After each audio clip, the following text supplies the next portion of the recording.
Assalamualaikum warahmatullahi wabarakatuh. Perkenalkan, nama saya Dr. Feni Larasati, MBiomed. Saya adalah seorang dosen di bagian histologi Fakultas Kedokteran Universitas Sriwijaya, program studi pendidikan dokter. Pada program studi pendidikan dokter, saya terlibat dalam proses pembelajaran mahasiswa pada berbagai blok. Di antaranya adalah blok 4 dan 5 tentang struktur jaringan dasar tubuh manusia, blok 18 tentang sistem integumen atau kulit. Pada video ini, saya akan menjelaskan tentang salah satu mata kuliah yang saya ampu di semester ini, yaitu blok sistem integumen. Dan bagaimana metode DIA, Delivery, Interaction, dan Assessment yang digunakan pada mata kuliah blok sistem integumen ini. Sistem pembelajaran yang digunakan pada program studi pendidikan dokter Universitas Sriwijaya adalah kurikulum berbasis kompetensi yang mengutamakan pencapaian kompetensi untuk menjadi seorang dokter. Metode pembelajaran yang digunakan yaitu integrated teaching, penyampaian materi melalui ceramah atau kuliah yang terintegrasi. Metode tutorial atau diskusi kelompok, metode skills lab atau praktek keterampilan, dan metode praktikum. Pada blok sistem integumen, mahasiswa akan mendapatkan pengetahuan tentang ilmu kesehatan kulit dan kelamin yang akan diberikan melalui metode kuliah terintegrasi, tutorial, dan praktikum. Mahasiswa juga diajarkan beberapa kompetensi keterampilan yang berhubungan dengan kesehatan kulit seperti teknik anamnesis dan pemeriksaan fisik kulit, dan beberapa metode pemeriksaan yang sering digunakan pada pasien-pasien kulit yang akan diberikan dengan metode skills lab atau praktik keterampilan. Saya memberikan kuliah tentang histofisiologi sistem integumen.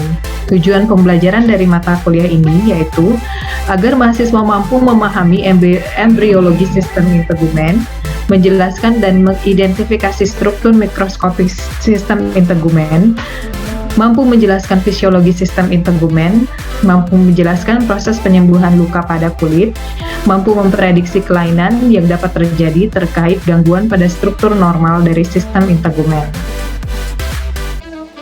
Materi histologi sistem integumen menuntut mahasiswa untuk memahami struktur mikroskopis jaringan kulit pada kondisi normal. Sehingga pada saat penyampaian materi kuliah, saya banyak menggunakan gambar-gambar untuk meningkatkan pemahaman mahasiswa. Saya juga selalu menyelipkan contoh-contoh kasus yang berhubungan dengan kondisi klinis tertentu untuk menambah minat mahasiswa dalam mempelajari ilmu histologi ini.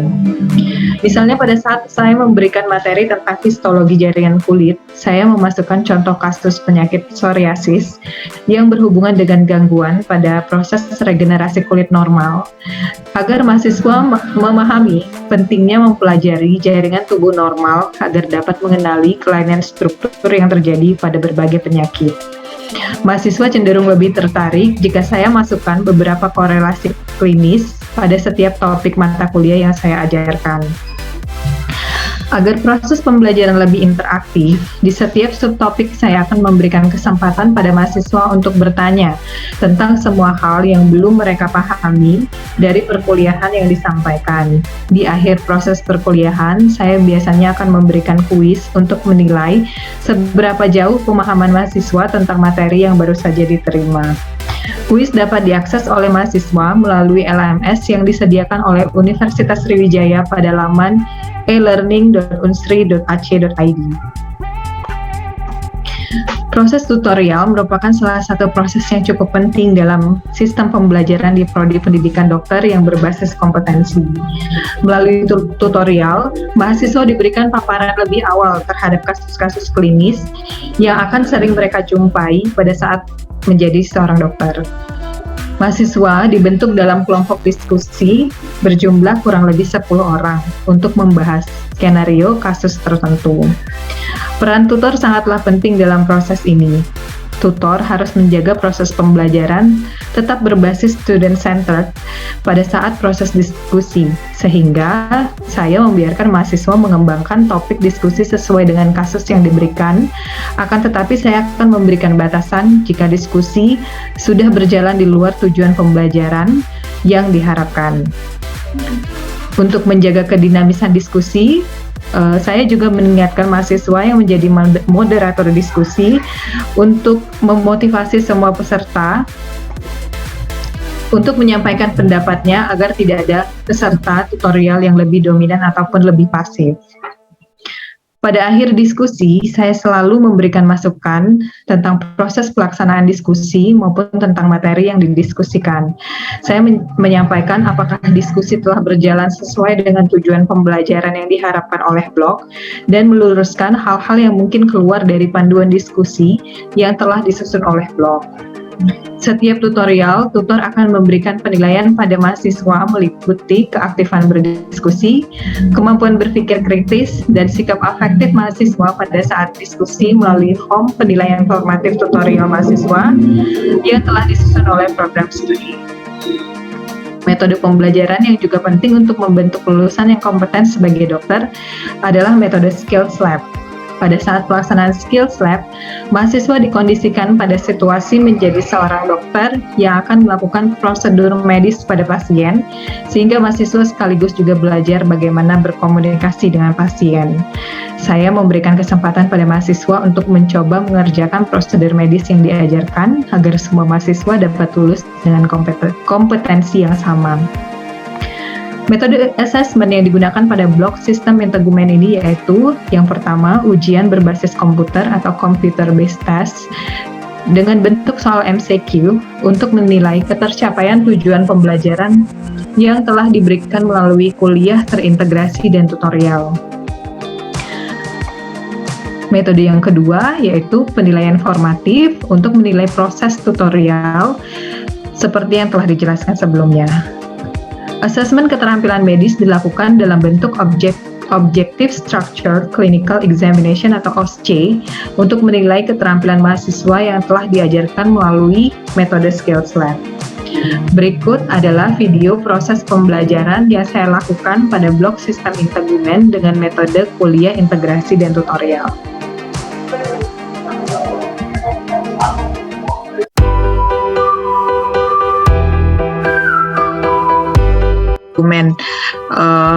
Sebetulnya ini merupakan penguatan aja sih, pemantapan dari materi yang sudah kalian pelajari waktu di blok 5 ya. Tujuan pembelajaran kita hari ini selain kalian mampu mengidentifikasi dan menjelaskan histologi dari sistem integumen, kemudian fisiologi sistem integumen, nanti proses fisiologis yang terjadi pada sistem integumen juga, misalnya pada proses penyembuhan luka gitu. Kemudian kalian juga bisa memprediksi kelainan yang bisa terjadi terkait gangguan pada sistem integumen. Nah, ini secara ilustrasi kalian pasti masih ingat bagian-bagian kulit, ada epidermis, kemudian di bawahnya ada dermis. Epidermis dan dermis ini dipisahkan oleh membrana basalis, kemudian di bawahnya ada hipodermis atau subkutan, lemak-lemak subkutan gitu. Juga ada fascia yang membatasinya ya gitu. Kemudian adnexanya ada folikel rambut, ada kelenjar sebasea, ada kelenjar keringat, kemudian di sini juga banyak sekali reseptor sensoris, kemudian juga banyak sekali pembuluh-pembuluh darah. Oke, berikutnya ya kita ke bagian paling luar dari kulit yaitu epidermis. Epidermis ini terdiri dari 5 lapisan kalau kalian masih ingat, stratum basal, spinosum, granulosum, lucidum, dan corneum. Sebenarnya stratum corneum itu yang bagian paling permukaan, di bawahnya ada stratum lucidum, di bawahnya lagi ada stratum granulosum, ada stratum spinosum, dan stratum basal. Oke, pertama stratum basal. Stratum basal ini adalah lapisan epidermis yang paling dalam, paling dekat dengan dermis, dia nempel pada membrana basalis. Nah, berikutnya stratum granulosum. Jadi ada peralihan dari stratum granulosum ke stratum spinosum ke stratum granulosum.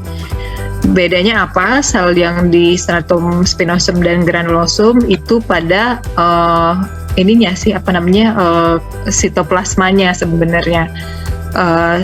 Kalau tadi stratum spinosum dia kan banyak sekali mengandung filamen keratin ya.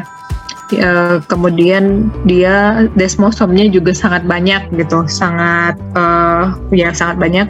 Nah kalau di sitoplasmanya stratum granulosum ini selain dia ada granula keratohyalin, dia juga ada granula lamellar.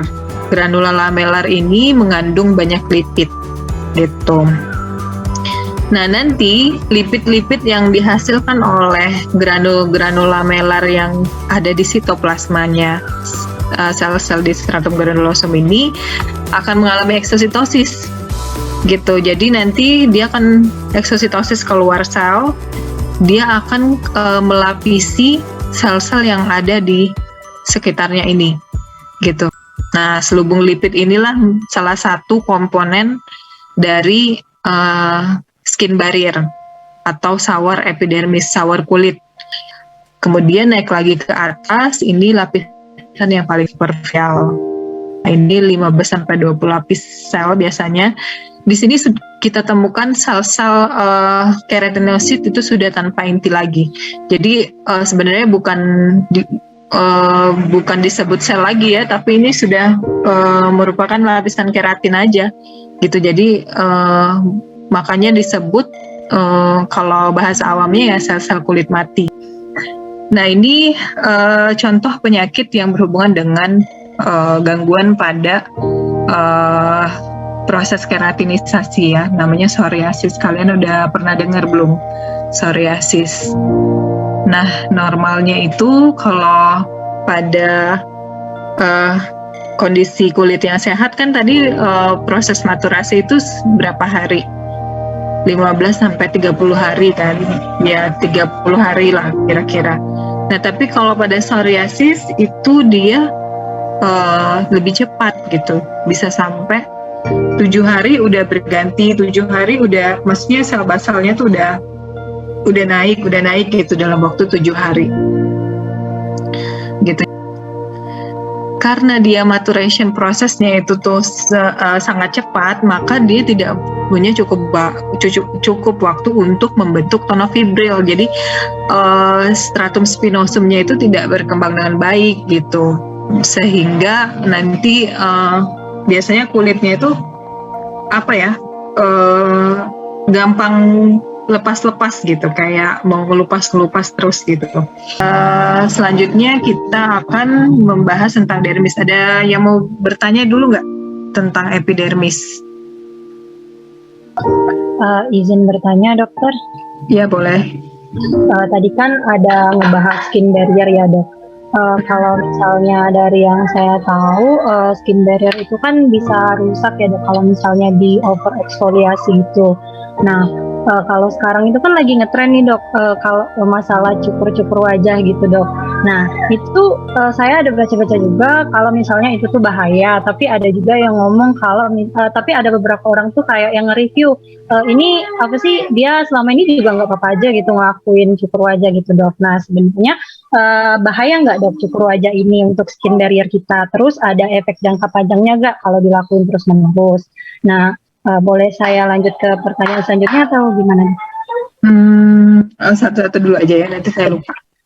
Nah sebenarnya balik lagi ke, itulah pentingnya ya kita sebagai dokter untuk tahu histologi normalnya kulit ya, sebelum kita ngomongin fungsi treatment yang kita lakukan nanti ke pasien. Itu kita mesti paham dulu. Kalau kita paham histologi kulit, kita tuh akan lebih enak ngejelasin apa-apa tuh ke pasien. Jadi tadi kan cukur ya, itu tuh sebenarnya mungkin maksudnya itu adalah dermabrasi ya, physical dermabrasi gitu kan. Tapi yang dia pengen itu adalah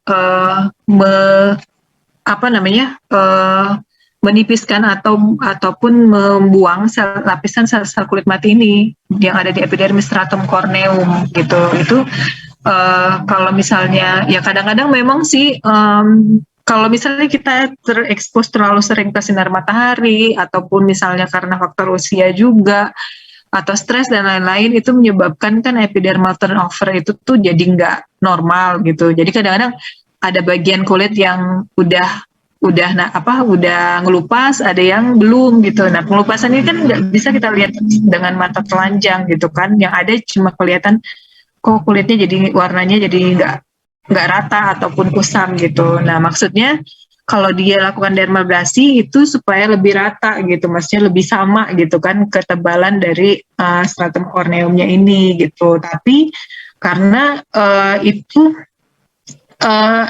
itu sebenarnya tindakan yang cukup invasif dan berbahaya sebenarnya kalau kita, apalagi kita awam nggak pernah bukan dokter gitu kan yang mengerjakan, itu tuh berbahaya, bisa iritasi nih. Coba lihat ya secara histologis tuh coba di dermis bagian superficial, nanti kita juga lihat itu udah banyak sekali pembuluh darah gitu. Nah, kalaupun dia kedalaman itu bukan cuma korneumnya aja yang nanti akan lepas, bisa juga ke stratum yang lain gitu, stratum granulosum, stratum basal bahkan gitu kan. Nah, anggaplah dia ngikisnya tuh sampai stratum granulosum. Nah, di situ tadi kan dari stratum lucidum, granulosum itu kan mulai terbentuk yang skin barrier tadi. Maka kalau itu pun nantinya terangkat gitu, ya itu tadi skin barrier-nya rusak juga gitu.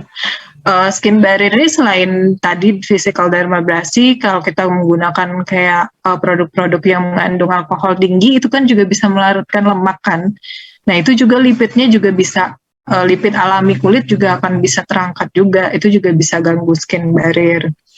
Nah, gitu, makanya hati-hati, jangan terlalu gampang untuk ngikutin tren-tren yang ada di sosial media ya, apalagi sekarang treatment kulit itu lagi hits-hitsnya, orang tuh bisa ngelakuin sendiri di rumah gitu kan.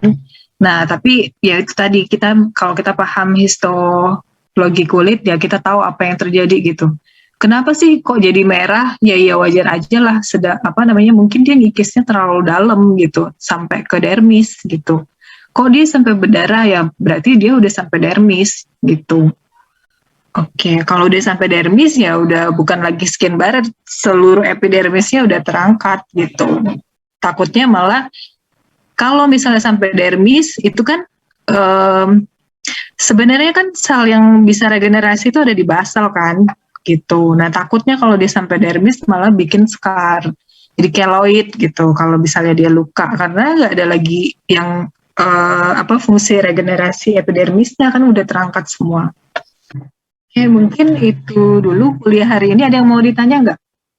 Kuisnya tentang pelajaran hari ini aja, nggak susah-susah. Mungkin sekian dulu ya kuliah kita hari ini. Terima kasih atas perhatiannya dan kehadirannya. Semoga ilmunya dapat berguna dan bisa dimanfaatkan pada waktu kalian nanti jadi dokter. Amin. Wassalamualaikum warahmatullahi wabarakatuh. Waalaikumsalam. Terima kasih banyak. Terima kasih banyak, dokter.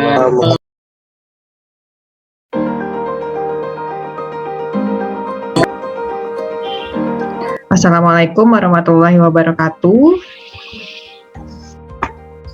Waalaikumsalam warahmatullahi wabarakatuh. Hari ini kita akan melakukan tutorial yang pertama di blok 18, sistem integumen atau kulit.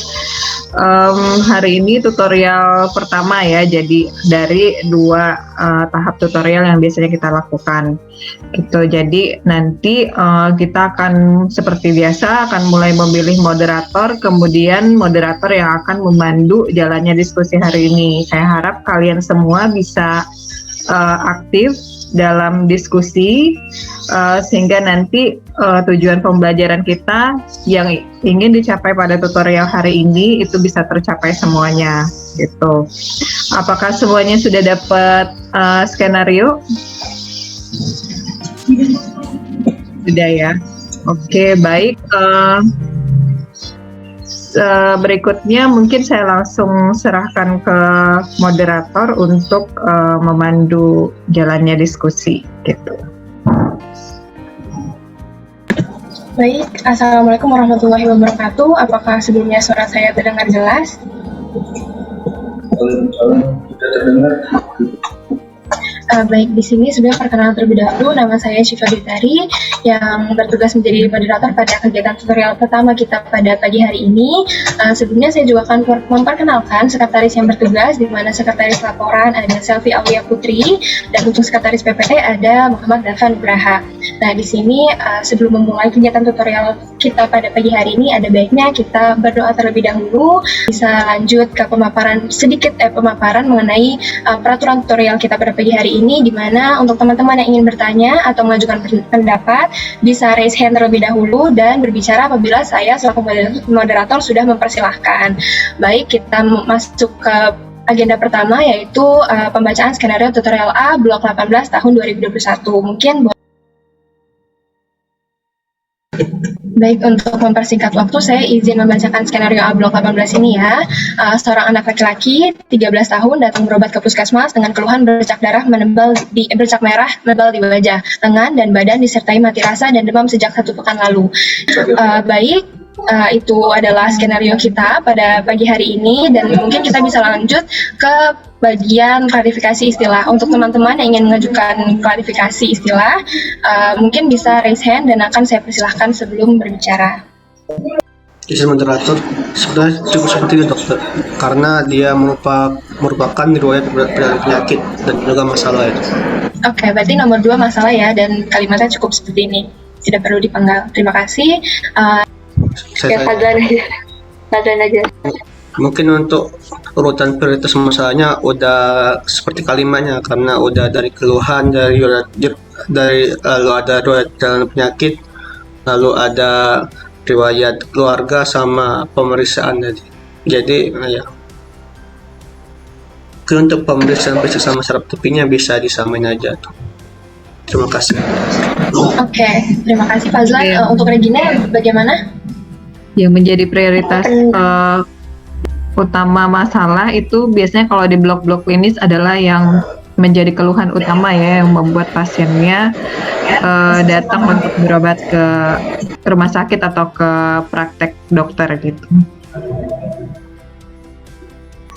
Baik, terima kasih dokter. Terima kasih teman-teman, kita mungkin bisa lanjut ke agenda selanjutnya, yaitu analisis masalah dari kalimat nomor 1. Seorang anak laki-laki 13 tahun datang berobat ke puskesmas dengan keluhan bercak merah menebal di wajah, lengan, dan badan disertai mati rasa dan demam sejak 1 pekan yang lalu. Untuk teman-teman yang ingin mengajukan analisis masalah bisa raise hand. Boleh? Baik, sambil nunggu yang lain, sebelum kita menjelaskan, nanti kan kalian dari pertanyaan ini nanti kalian menjelaskan bagaimana patofisiologinya ya, mekanisme timbulnya bercak menebal di kulit itu kan, apa yang terjadi nanti pada kulit. Nah, sebelum kita menjelaskan kondisi patologisnya, mungkin ada baiknya kita tambahkan pertanyaan tentang kondisi normal dari kulit dulu. Baik, terima kasih dokter. Ini berarti yang sedang ditulis Selvi ya. Bagaimana histologi dan fisiologi dari kulit normal mungkin? Oke. Baik. Izin moderator mau nanya mengenai kemungkinan etiologi apa saja yang dapat menimbulkan manifestasi klinis. Oke. Yang pada kasus ya, yang ada pada kasus. Iya. Terima kasih. Siap. Terima kasih. Spesifik aja, nanti ini terlalu luas. Apa ruamnya atau demamnya kan? Ya, Baik, yang mana yang mau dididik? Izin dok, untuk keluhan bercak merah yang disertai mati rasa. Oke. Akan ke hipotesis dulu, baru penyusunan learning issue ya. Apakah ada teman-teman yang sudah menyiapkan hipotesis sementara? Boleh raise hand.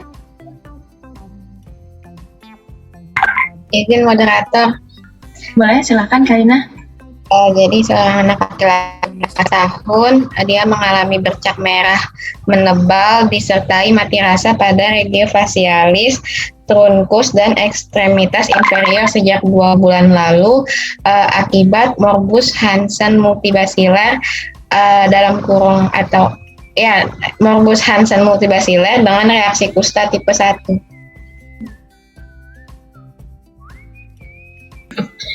Baik, terima kasih. Karina, mungkin bisa diketik dulu oleh Selvi, disertai reaksi kusta tipe 1 ya.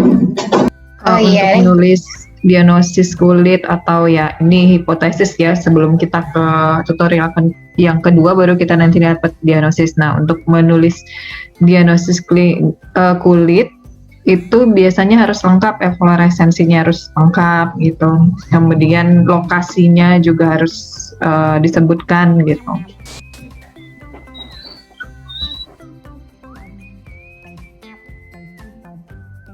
Apakah semuanya setuju dengan hipotesis ini?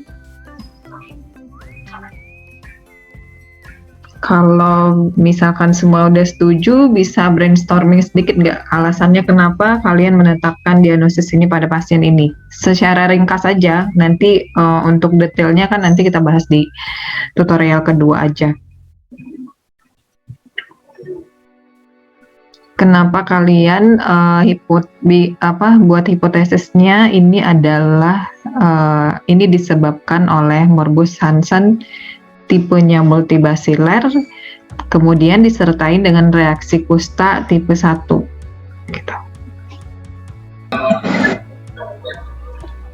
Izin moderator, mungkin untuk tipe spesifiknya sendiri jujur saya belum paham betul, cuma mungkin yang multibasilar, cuma sampai multibasilar. Nah, untuk kenapa MH, kenapa morbus Hansen, karena di pasien ini kan ada mati rasa, kemudian ada bukti penebalan saraf ditemukan pada pemeriksaan. Terus yang utamanya ada juga yang lesi kulit itu sendiri, yang plak-plak eritem itu sendiri, di mana setahu saya itu ketiga bukti tersebut bisa merupakan 3 dari 4 kriteria penegakan diagnosis dari morbus Hansen. Untuk reaksi kusta tipe 1-nya masih belum begitu paham, mungkin teman-teman yang lain bisa menambahkan. Terima kasih. Multibasilarnya kenapa, Regina? Karena lesinya ini ya dok, lebih dari 1 hingga 3 ya. Oke. Terima kasih moderator.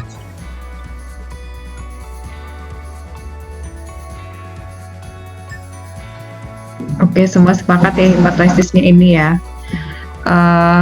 Nggak apa-apa nanti. Nah itu mungkin nanti itu ditambahkan di ini ya, di analisis masalah yang di pertanyaan tambahan tentang klasifikasi reaksi